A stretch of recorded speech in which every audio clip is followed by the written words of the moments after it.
నా మాటలు ఆలకించుడి. ఇప్పుడు మిమ్మల్ని మీరు ప్రతిష్ఠించుకొని మీ పితరుల దేవుడైన యెహోవా మందిరమును ప్రతిష్ఠించి పరిశుద్ధ స్థలంలో నుండి నిషిద్ధమైన వస్తువులన్నింటినీ బయటికి కొనిపోవుడి అని ఇక వాక్య భాగము 2వ దినవృత్తాంతముల గ్రంథము 29వ అధ్యాయము 5వ వచనం మనకు వివరిస్తుంది.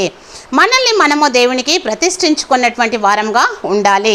దేవుడికి మనల్ని మనము ప్రతిష్ఠించుకొని మన యొక్క హృదయము దేవుని ఆలయమై ఉంటుంది కనుక దేవుని యొక్క ఆలయంగా మన హృదయాన్ని మనము తీర్చిదిద్దవలసిన వారమై ఉంటున్నాము. అదేవిధంగా మనలో ఉన్నటువంటి ప్రతి ఒక్క చెడును కూడా, మనలో ఉన్నటువంటి నిషిద్ధమైనటువంటి అన్నిటిని కూడా తీసి పారవేసి దేవుడికి మనం ఎప్పుడైతే సమర్పించుకుంటామో దేవుడు అప్పుడు మనల్ని దేవుడు మనల్ని ఆశీర్వదించినటువంటి వారంగా మనము ఉంటాము. కనుక దేవుని యొక్క వాక్యాన్ని మన హృదయంలో ఫలింప చేసుకొని మనల్ని మనము ప్రతిష్ఠించుకొని మన హృదయాన్ని దేవునికి ఇచ్చి నిషిద్ధమైన తీసివేసి